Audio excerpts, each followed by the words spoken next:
All right, my 10th update video. And on the 10th update video, I finally got everything really up to speed, and I've put a ton of driving time on it. Biggest thing was the drive shaft, so I'm gonna do that first. Getting the drive shafts balanced. Next thing up here. I've actually already completely finished up in the front here. I got that one completely installed, new universal joints, and it's been balanced. Wanted to do that before recording anything, just to make sure I don't look like an idiot and make some mistakes. I needed to learn how to use the U-joint puller and stuff. I've watched some of the other guys' YouTube videos. Even though I watched them, I still made the silly mistake with like leaving the Zerk fitting in on one of them when I was trying to record. What I did is I left the rear one in so I could move my truck around while they were getting balanced. And I had a complete rear shaft that was new old stock, never installed on a truck.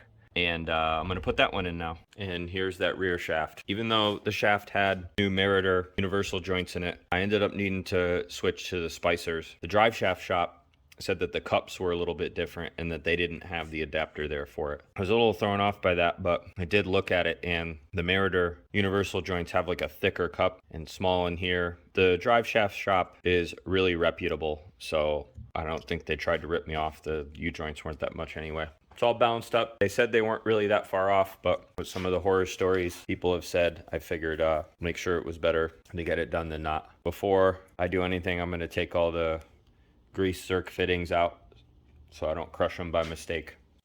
Here's the tools. I used a couple mallets, PB Blaster. I got some Super Clean, just their original degreaser stuff to clean everything up, brush.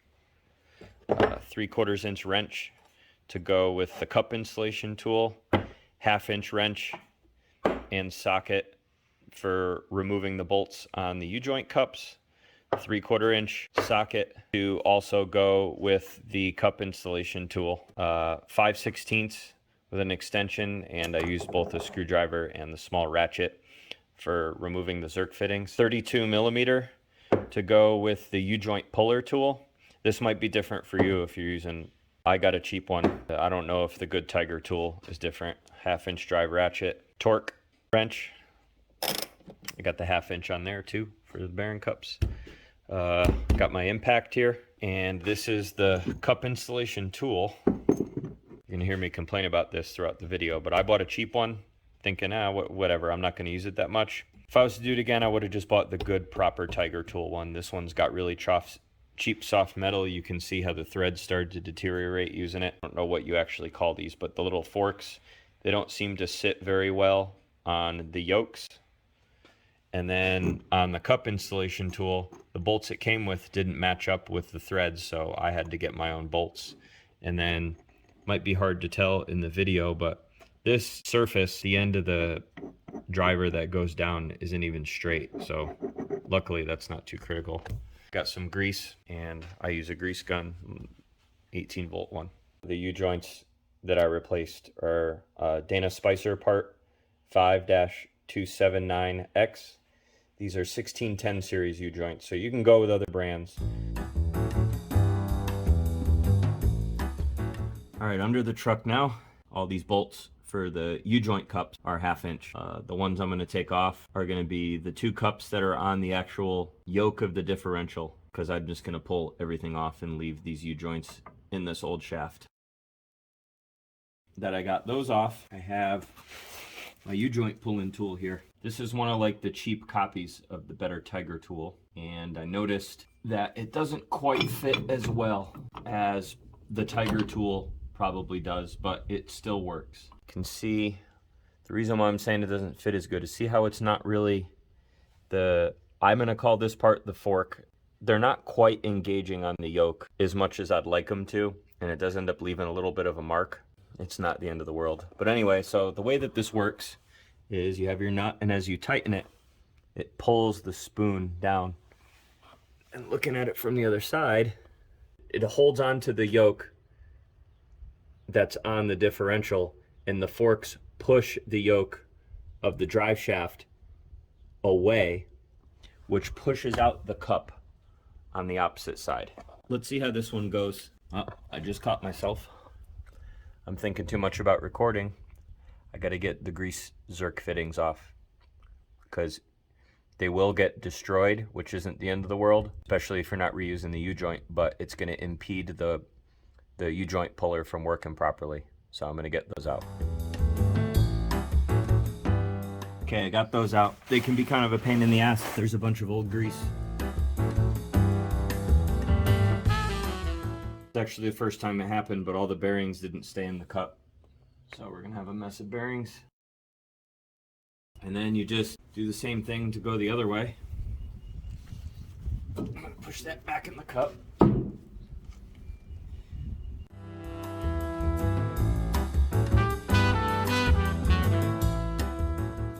Okay, so this side is giving me a real hard time coming off here.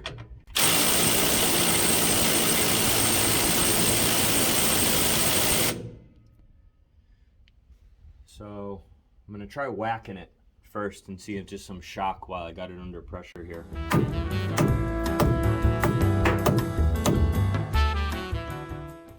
Alright, I let it sit for a while and then it dawned on me. I probably should have greased or oiled these threads. So I'm going to take the tool off and put oil on it and try it again after letting it soak. You can see the threads are starting to get boogered up. I'm sure not really putting any heavy lube on it didn't help. That's what you get with a cheap tool. Alright, I let everything soak some more. Cleaned up the threads a bit. I'm going to see if doing this by hand.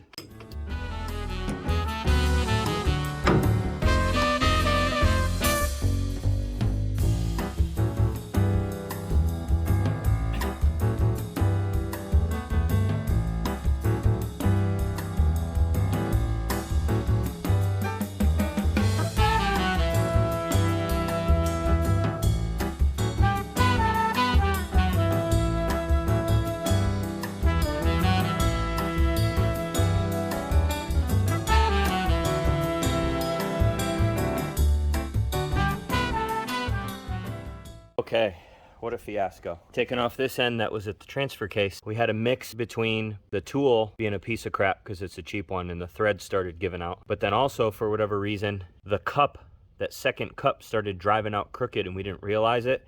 And it was just bound up. So we took it all off, bam, bam, hit it a little bit and it straightened out and then it came out. So didn't really damage the shaft or anything at all. So this is gonna be a good spare. Clean up everything under there now and put the new old stock shaft that's been balanced in. All right, I'm going to clean up the area around the yokes and stuff like that. I'm going to use Super Clean.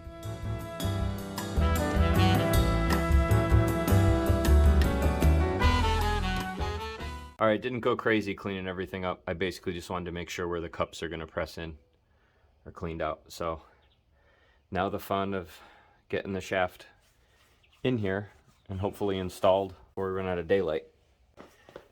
Want to displace this in, if you're completely changing out the U-joint yourself, this is how you use the tool to finish removing it from the shaft. It's basically the same thing. Because I have the cheap one, like I was talking about before, the forks are a little too wide. Got to get this on there and put the cups back on, and it's the same thing just without there being a yoke. There you go.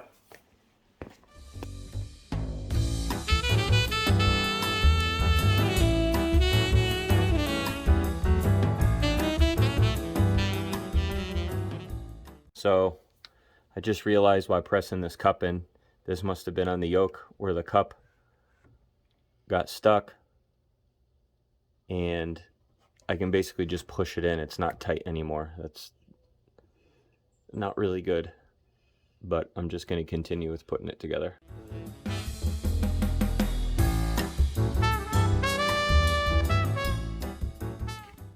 All right, I didn't show the tool doing the front because I wanted to just get it hooked up. This is the other tool that came with the kit. I had to find my own bolts because the threads and everything were incorrect.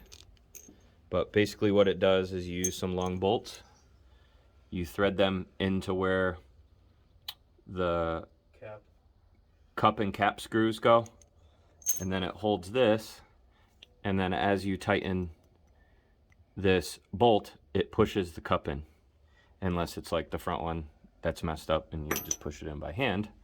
The key to that is making sure your bolts are lined up. You're gonna have a really hard time getting the bolt holes are lined up because the bolts are a pain in the ass to get in if you don't do that. So with the cups off, you get the U-joint in place, get the cup to start on, set on the tool, and tighten it down. Running out of light here, but the shaft is in. The only thing I got to do is put the Zerk fittings in, nothing special about that. Just don't forget to put them back in.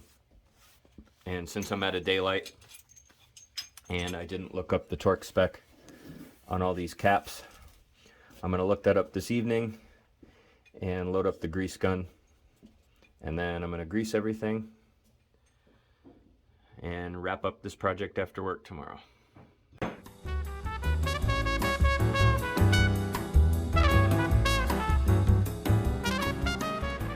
Alright, all the fittings are greased up. So now the thing to do is just to take it out for a test drive. I did off camera torque the all the cap bolts down too. Alright, just cut in from the test drive, probably, if I was to guess, 15 miles or so into town and back. Flung grease all over the place, which was expected from greasing all the fittings and all the extra grease there and stuff flying out. But I don't know if it was just me, but the truck did feel a little smoother at top speed. I used to get a little bit of like pulsating up and down, but it also could be because I haven't really driven it much with the tires since I changed them in the balance beads, so they could be setting themselves in. Either way, truck's driving better. Alright, I'm going to work on putting this in. I got it from one of the guys in the Facebook group. This is the support bracket that goes in the middle of the windshield. Usually comes on trucks that have or had a turret in them. But I want this because I'm eventually going to put a turret on the truck, but also you can use it to like mount things more securely too. Okay, so in order to put that on, if you have the defroster thing on your truck, which most of them do, you need to take this off, at least these clear ones, because this is in the way. But to get it off, it should just be Phillips. I don't know if the solid steel ones that go on here are the same, but I'm going to get that off first.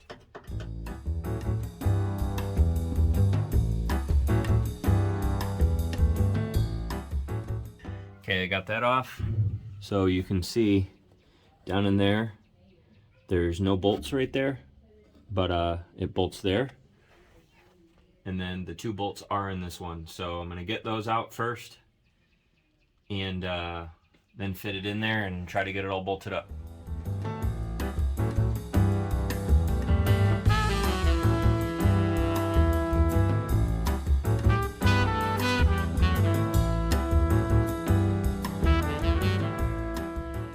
Alright, it's in. I measured 7/8 inch over from each side of the plexiglass, and I'm just going to cut it into two pieces and eliminate what's in the middle.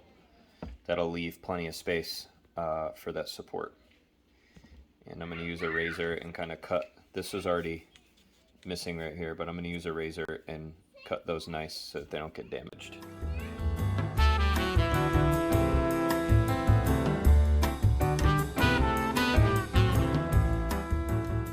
So these cuts came out like crap. What I'm going to try to do is use my belt sander and smooth them out.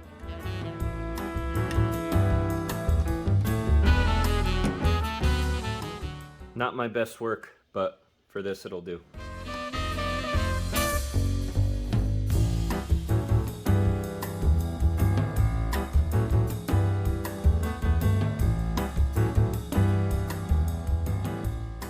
All right, got it all in.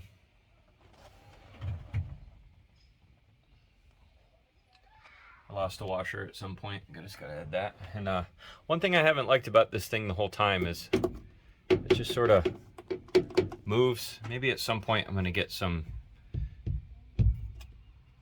to fasten this to the glass. I just don't want it to look really ugly from outside. But anyway, this is in. It's nice and solid. I might move my phone mount to over there, and that'll leave some room for another future project that I have. But this thing is way more solid for mounting stuff like that too. Doesn't really do much to obstruct view or anything, but there it is. I had a coolant leak pop up, and it ended up just being the hose clamp that was here. I didn't realize it, but whoever had replaced this hose used like a really big hose clamp and tightened it down all the way, and it was tightened down as far as it would go. The little ribs in it ended, but it wasn't tight enough, and then when the engine was getting hot, it would just drip out a little bit. So I pulled some hose clamps out that I had, and I just decided to double them up, and that was probably my easiest fix on the truck. Happy.